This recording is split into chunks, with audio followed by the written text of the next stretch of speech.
Have you ever felt the creeping dread of financial uncertainty, watching your savings dwindle from forces outside of your control? There is an explanation for this: a currency reset that is quietly confiscating your wealth. Although there is nothing you can do to stop it, there is a simple way that you can protect yourself. By understanding what the elite already know, the 4 stages of a currency reset, you too can use this knowledge to navigate the confiscation of your US dollars and create lasting financial security. I'm Taylor Kenney with ITM Trading, your trusted source for all things gold, silver, and wealth protection. We're going to break down the 4 stages of a currency reset, focusing on how your savings are vulnerable, with some help from Alan Greenspan, a U.S. Federal Reserve chairman for over 20 years who understood in detail how this insidious process works. His words, not mine. A currency reset requires a significant and deliberate reevaluation of a country's currency and their financial systems. It's broken out into 4 stages. First, stage 1, fiat currency control. This process begins with ensuring that people are not only using a fiat currency, such as the US dollar, for everyday transactions, but also storing their savings in a fiat currency. These currencies lack intrinsic value and only have a perceived value because the government says they do. In an essay called Gold and Economic Freedom, Alan Greenspan, again a U.S. Federal Reserve chairman, stated, "In the absence of the gold standard, there is no way to protect savings from confiscation through inflation.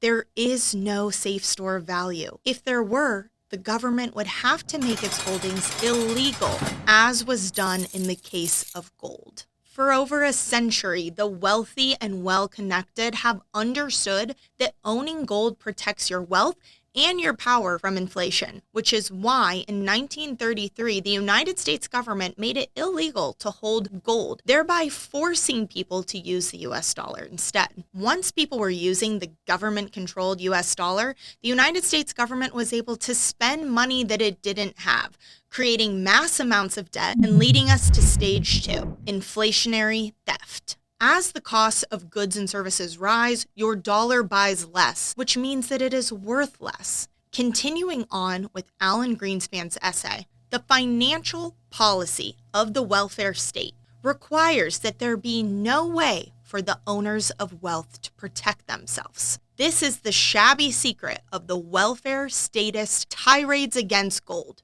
Deficit spending is simply a scheme for the confiscation of wealth. Wealth doesn't disappear, it just changes hands. When the government overspends and creates a deficit, it needs to borrow money by creating bonds, which are promises to repay said debt with interest. This process leads to increased government debt, which eventually needs to be repaid through higher taxes or inflation, which in turn reduces your purchasing power. This is the scheme for the confiscation of your wealth. Your US dollars are being chipped away at and confiscated by the US government in this very moment, and we can prove it. 15 years ago in 2009, the average price for a dozen eggs was $1.50, but today that same dozen eggs is going for an average cost of $3. From 2009 to today, it takes twice as many US dollars to buy the exact same amount of eggs. But gold in the same time period has done the opposite.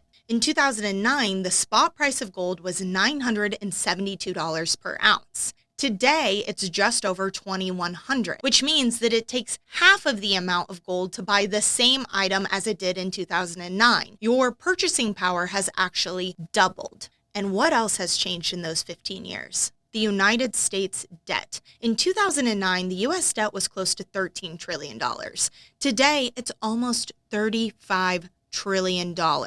As the United States debt increases, the value of the dollar decreases and the value of gold increases. It's called the teeter-totter effect. The United States is already on track to add another $3.5 trillion of debt by the end of this year. And as they keep printing more US dollars, the value of each unit of each US dollar becomes less. But as we get ready to move on to the next stage, it's really important to take note of the rate at which this is happening. The faster that more debt is added, the faster that inflation rates rise. This is exactly what we've seen in the last few years when the United States debt jumped 32% in the span of 4 years. And during that time, we've seen the cost of goods and services rise significantly with it. An even more extreme rise in the cost of goods and services, close to 50% or more, brings us to stage 3, hyperinflation. One of the most devastating examples of this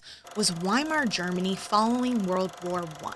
Prices became astronomical overnight. A loaf of bread that was going for 163 marks in January of 1923 soared to over 200 billion marks in November of this same year. Everyone who held their wealth in fiat currency lost everything, but everyone who held their wealth in gold won. In January of 1923, an ounce and a half of gold would buy you a loaf of bread. By November of that same year, that same ounce and a half of gold would buy you over 800 loaves of bread. You tell me which one you'd rather hold. This kind of hyperinflation is inevitably unsustainable. A new level of desperation is reached, which is when governments move on to stage 4, a forced new currency.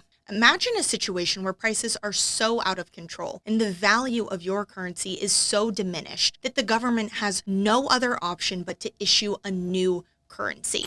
They tell you that this new currency is valued at 1,000 to 1 of the old currency, which means that if you had $1,000 in your bank account, you now only have $1 of that new currency, and you have no say in this and no control whatsoever. This isn't just an imaginary scenario, but rather a real example of what happened to Mexico in the 1990s. After suffering through a terrible hyperinflationary period, the government issued the new peso or nuevo peso. They lopped off 3 zeros of the classic peso and citizens didn't have any say in the matter. Imagine that you had $100,000 of classic pesos and the next day you have $100 worth of peso nuevo. And this applied to any cash denominated asset, cash in hand, in banks, in the stock market, you name it.